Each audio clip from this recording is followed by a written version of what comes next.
Okay, people, here we are again. Let me read my disclaimer notice and we'll get into today's episode. I'm from the New Jersey, New York area, so with that being said, this is an F-word friendly channel. So if the F-word slips out or the truth offends you, don't watch our content. If you like this channel, help us out and subscribe and give it a thumbs up. Subscription is free with nothing to download. So here's our little bit of a countdown. 5, 4, 3, 2, 1. It's showtime, people. Cock-a-doodle freaking do. Wake up and smell the coffee. People, welcome to Big Rooster's Corner, where we bring top topics, info, rants, raves, and just common sense freaking thinking. This is episode 11. I'm the Big Rooster, so let's dive into today's episode. I would like to give a big shout out to the veterans in the military and the 505 and all the frontline workers during this pandemic. I also want to give a shout out to my viewers and subscribers. Okay, so here we go. Okay, today's episode is about cyberbullying, episode 11. It's not really talked about much anymore. You don't hear too much about it, but I'm going to bring you something about it. The definition of cyberbullying is bullying that takes place over digital devices, cell phones, computers, tablets, etc. Cyberbullying can occur through SMS, text, and apps online and social media forums and gaming sites where people can view, participate, and share content. Cyberbullying includes sending postings or sharing negative, harmful, false, or mean content about someone else. It can include sharing personal information about someone else, causing embarrassment and humiliation. Some cyberbullying crosses the line into unlawful and criminal behavior. As we go through the stages of cyberbullying, I will give you an account of these items and how they were applied to two people, and it destroyed their lives. Innocent people. Now, these rules should or might apply everywhere but in the land of the no sunshine state. This activity is running rampant and it is not stopped by the lawmen. This type of activity is condoned by those people, the courts, and the judges there. This type of activity can cost thousands of dollars to combat this in court. First, you have to have an attorney with balls. Yes, balls, to fight this corrupt state, courts, and judges. Most attorneys are afraid of the system in that state. So good luck there. You'll need it and then some. So if you are poor, well, then they will just run you into the ground till your spirit is broken and your funds are depleted. Then the fun really begins, because now you are vulnerable for the attack. It means humiliation and mental issues, like you've never seen before. Now, the most common places of cyberbullying occurs on social media such as Facebook, Instagram, Snapchat, TikTok, text messaging, and message apps on mobile or tablet devices. Instant messaging, online chatting, direct messaging over the internet, online forums, chat rooms, and message boards such as Reddit, email, and other online communities. Now, cyberbullying is done by all ages and walks of life.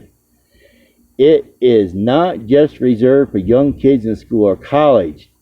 This heinous act was delivered by a 60-plus-year-old veteran and his cohorts to innocent people in their early 50s. So you can see there's no boundaries as age or walk of life. Everyone is equally able to deliver cruel and unusual punishment to their victims this way. On Craigslist, Facebook, email, and to include the local CBS channel, allowed their reporter to launch a cyber attack of alleged accusations on two innocent people. Yes, CBS did this.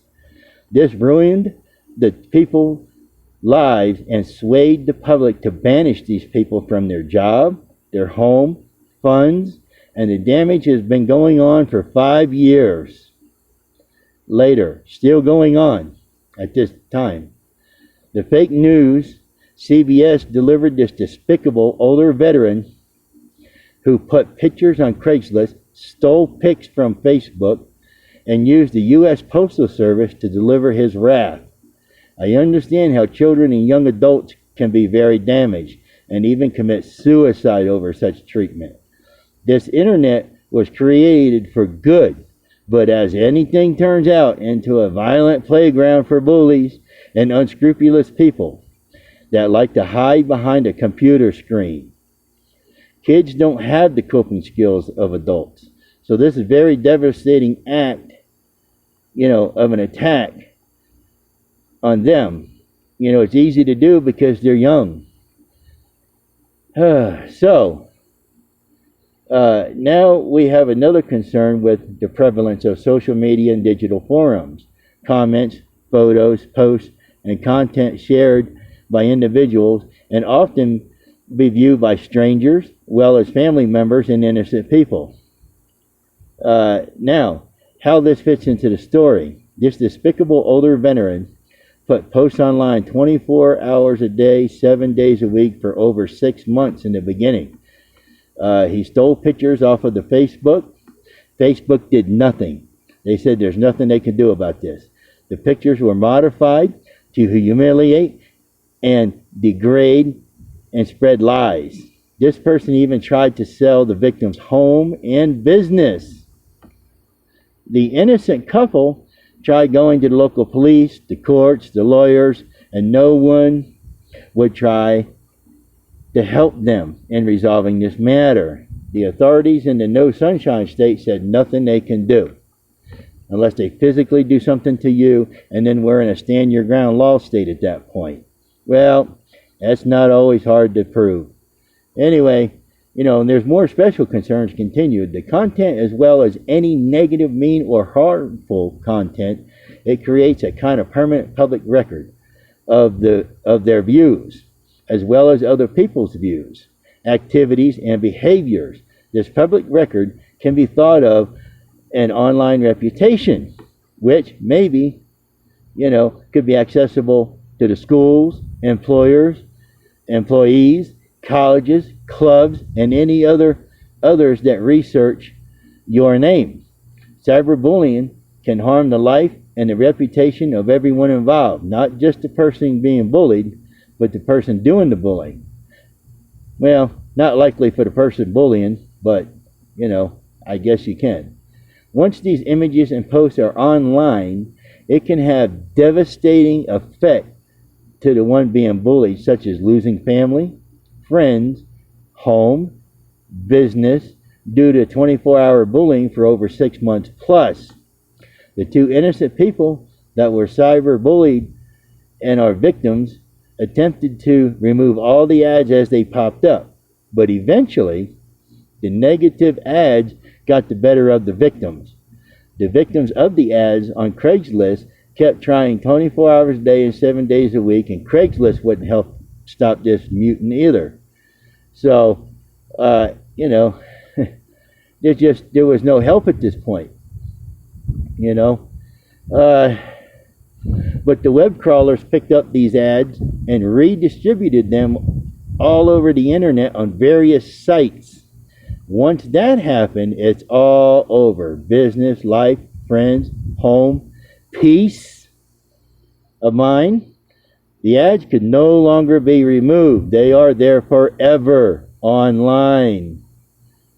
These ads were in foreverland on the internet for everyone to see. Because of the lies and deceit on the victims, they couldn't even get a job or save the business or their house. Now, if you had thousands of dollars and could find an attorney that wasn't worthless as the piece of paper their diploma was written on, you might have a very slim chance. Very slim. The attorney even said this too. So I'm glad, at least he admitted that the attorneys really ain't worth a fuck in the No Sunshine State. The victims had to move almost all the way across the U.S., and it didn't end there. as one might hope. Oh, we're just getting started. So, one of the victims had several drives lined up as soon as they got there.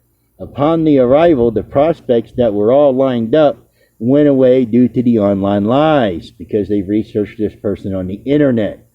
So the innocent couple, now we're up against the wall, people. No job, no money, and we're still getting lies sent out to us and everything. So they looked all over for employment. Put out about 200 more resumes online and in person. Every single one said no and hell no due to online posts, and a couple of them said, so now we're over the 1 year mark. The bully sent letters to all the businesses around the area. These letters were humiliating, taunting, and false. Now, after all of this, one might think it was enough. Yeah, not even close. The bully and his cohorts moved in for the kill at this point. These animals hired 2, not 1, but 2 private investigators to continue the hunt. They documented every move and accounted all of the few belongings the victims had left. Meanwhile, the bullies lied to the law in the No Sunshine State. The ringleader of the bullies went to one of the cop installations there and said, and they told them that they didn't have a case. But was that good enough? Hell no. So they went to another law location where the ringleader had friends, and they filed a false complaint. So then they went to the courts and filed yet another false complaint was filed. The state then got involved, and all the lies were developed into a case against the victim. The state didn't even investigate this. They just believed these fucks. So, we had nowhere to go. And then the victim got illegally arrested and had to post bond of $400 where he lived at, got out of jail, had to fly to the No Sunshine State, pay another $400, fly back home, and then eventually had to go back to go to court. And nobody believed the victim, even though we had it all in black and white. So, with lack of funds, very personal items had to be sold at little value.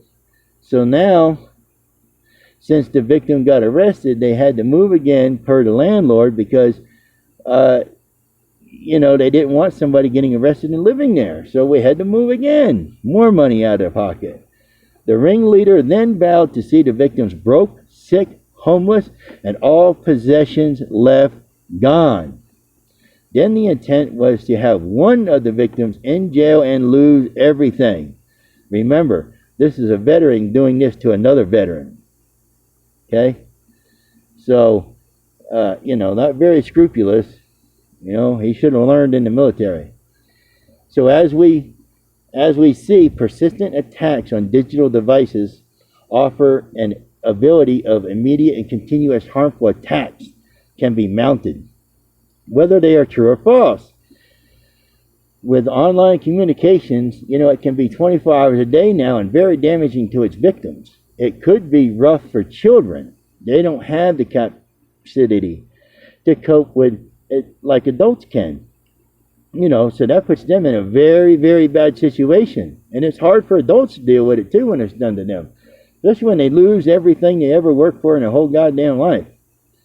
Now, with online being permanent, it's hard to erase the wrath of an online bully. Laws and sanctions require responding to bullying in most states, but not in the No Sunshine State. Cyberbullying is condoned and looked over by the laws and the courts, especially if you know people in high places. Some states have provisions for such a thing, but once again, ignored and condoned in the land of no sunshine. So once again, the adult bullying is not over. And it really wasn't looked at most of the time at all. They didn't really factor that in. They said they weren't going to. So, but as you can see, it is very real for both adults and children. I think cyberbullying should be addressed on both sides. So, till next time, when we have more top topics and analysis, just remember we're working hard to bring you common sense thinking, topics. We're going to do some special things such as the cyberbullying and all steps of contracting and laws and all this. So once again, if you like this content, give it a thumbs up and subscribe. It would really help us out. To Big Rooster's Corner. Subscriptions are free and nothing to download. So till next time, stay safe and remember, don't trust our government. Rooster out.